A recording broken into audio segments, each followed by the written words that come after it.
guys, so I am back and we are talking about Felix Forever by Kacen CAllender. As per usual, I shall read you guys the summary from Goodreads before diving into my thoughts. From Stonewall and Lambda award-winning author Kacen CAllender comes a revelatory YA novel about a transgender teen grappling with identity and self-discovery while falling in love for the first time. Felix Love has never been in love, and yes, he's painfully aware of the irony. He desperately wants to know what it's like and why it seems so easy for everyone but him to find someone. What's worse is that, even though he is proud of his identity, Felix also secretly fears that he's one marginalization too many, Black, queer, and transgender, to ever get his own happily ever after. When an anonymous student begins sending him transphobic messages after publicly posting Felix's dead name alongside images of him before he transitioned, Felix comes up with a plan for revenge. What he didn't count on, his catfish scenario landing him in a quasi-love triangle. But as he navigates his complicated feelings, Felix begins a journey of questioning and self-discovery that helps redefine his most important relationship, how he feels about himself. Felix Ever After is an honest and layered story about identity, falling in love, and recognizing the love you deserve. All right, with an intro like that, with a summary like that, rather, I hope you guys were as enticed as I was. Now, I will say, I saw this book recommended a while ago after reading books like The Henna Wars and You Should See Me in a Crown. It came up as one of the recommended books. And then I read some reviews and some people had complaints and I was like, I don't know if I should read this if people who are transgender are not too keen on this book. Then as someone whose experience that is not, as someone who does not have that, what the freak am I saying? As someone who is not transgender, I was like, maybe I shouldn't read it, maybe I should, I don't know. There were some mixed reviews. And then a day or so ago, Audible had a sale and the book was on sale for $2 and I was like, okay, I kind of want to give it a try. I have not read anything about anyone that's transgender. So yeah, I re-looked at the reviews and I don't know what changed, but all of a sudden they were all super great and loving and helpful, and a lot of people, found the character that they didn't have as a teenager, or teenagers were excited to see themselves reflected, and I was like, okay, cool, this is going to be great. So as I already said, I cannot relate to Felix's experience as a transgender person. However, I loved that he was a person of color because there's something that I really enjoy about reading books from Black people, and I mean any people of color in general. But there's a sort of camaraderie that's built in the way you describe things, in comments like there being a Starbucks in a neighborhood and that being the ultimate sign of gentrification. Because don't get me wrong, I love me some Starbucks, but a lot of Black neighborhoods have Dunkin' Donuts, but as soon as there's a Starbucks, the whites are moving in. And I love just a lot of the commentary. I love that the cast was filled with, was colorful, literally there were people of color, there were white folks. I thought that was awesome. I thought the discussions that Felix and his friends or pseudo friends had, especially while they were high, were all things that I could relate to. And, I also felt like Felix himself, I could 100% relate to. There's one quote that I want to read that really hit me. Let's see, hang on, let me find it. So while talking to his best friend, Azrael, Felix says, I want to be in love. I've never, felt the kind of passion great artists talk about. I want that. I want to feel that level of intensity. Not everyone wants love. I get that, But me, I want to fall in love and be broken up with and get pissed and grieve and fall in love all over again. I've never felt any of that. I've just been doing the same shit. Nothing new. Nothing exciting. For people who watch my videos, who have also watched my vlogs and stuff, just my dating history. I've dated folks, but not had a long-term relationship. Felix also muses about unrequited love. He says, yeah, of course, but is unrequited love being in love, or is that admiration, love from afar? All things that I could relate to because I've had my crushes, I've had my affections. I did think I was in love with someone in high school, but never had this active relationship and the ups and downs of all of that. I've had friends who've had not the best relationships, and I was like, I don't want a bad relationship, obviously, but I do want to experience my own bad relationship if it were to come to that. But, I'm really hoping that doesn't, But anyway, so I feel like honestly this could just be me going on and on about the quotes that I loved and like resonating with Felix as an artist as well.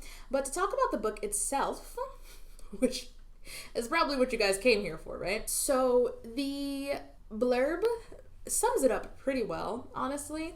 But, to put my own Lily spin on it. So we have Felix, who is transgender, and he is struggling with a lot of things. He does not feel loved or perhaps lovable, or, he really struggles with loving himself, and therefore I feel like he can't quite see himself being loved by other people. He has been abandoned, and as read in the blurb, there is a point where, there have been people who have said trash things to him, like someone tells him that he's a misogynist because he chose not to be a woman and therefore he must not love women, and it's like, what kind of BS is that? And so, he always takes this stuff to heart, and sometimes the people around him are just like, why do you let this stuff get to you? But it's like, you can casually say that, but being in his head, he's just second guessing, especially when he realizes that he's very firmly not a girl. Like, he was right in transitioning, but sometimes he doesn't even feel like a boy, and so he's looking through like the various like words and labels that could apply to him because he wants to feel like he belongs to something.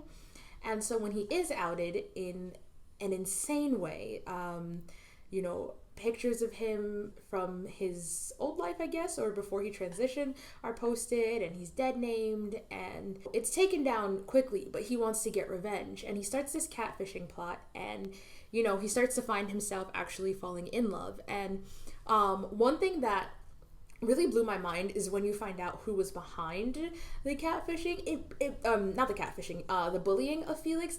It made sense, the explanation, but it was still just like, wow, I did not see that one coming. Like, the author does a very good job at pointing the finger at other people, because honestly, they could potentially be the culprits because of some of the things that they say to him, but the person who it actually comes from is pretty unexpected, and that leads to a discussion about cis white men. I mean, we could say white people in general, but cis white men and this, desire to quote unquote take back their space and to, in any situation still lessen the voice of people of color, and just like the problems inherent in that. And I think this book touches on a lot of really important things, like the intersectionality of being a person of color and being transgender, but on top of that, just the individual issues that one faces as well. And I thought it was really well done. I really liked the interaction between the characters. I loved his best friend, Ezra. I think that the happy ending, I did expect it once, things started to go awry, but I still love how it played out. And I love that while it was a happy ending. Also, speaking of which, I love once what's crazy is I casually mentioned, something related to the title. All right, it'll just be a spoiler alert at the end. I'll explain because it's too vague. But once you figure out why it's called Felix Ever After, I think it's really great and really clever on the author's part. But yeah, I really enjoyed the relationship between Felix and his father. They had a lot of things to work through, but it was so nice to see. And just the wide range of socioeconomic statuses that went on in this book, and I mentioned the rainbow of appearances. There is one point where Felix discovers that his entire group are all either bisexual or gay or just not straight. And the comment, the explanation for that is pretty great. One person says, "I only hang out with gay people." And in response, the other goes, "Straight people are so exhausting." Did you see the article on whether women have any value if they don't get married and have children? Austin asks. "I see at least one thing a day that makes me wonder if the straight people are all right." And then there was that article saying that queer TV shows are making more people gay. I never saw a single TV show with a gay person until like last year, Leah said. And I didn't turn out to be straight. So the shows aren't making people gay, Austin says. They're just making people realize it's even, I don't know, a possibility. It's like we're all brainwashed from the time we're babies to think that we have to be straight. The straights say that we've got an agenda to turn people gay, Marisol says.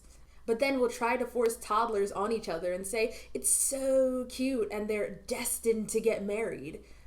Seriously? And I love that. Like, I love that the only thing that I guess kind of really tied them all together is that they're all not straight. And I think that's awesome. So before I just delve into my spoiler, because I do want to explain, I will say, this, once things really started picking up, I definitely had times where I was listening to the book and I thought the reader was pretty good, where I paused and I was just like, oh my gosh, I can't read anymore. This is about to happen. He's going to be found out. Like, this catfishing game is up. Like, what's going to happen next?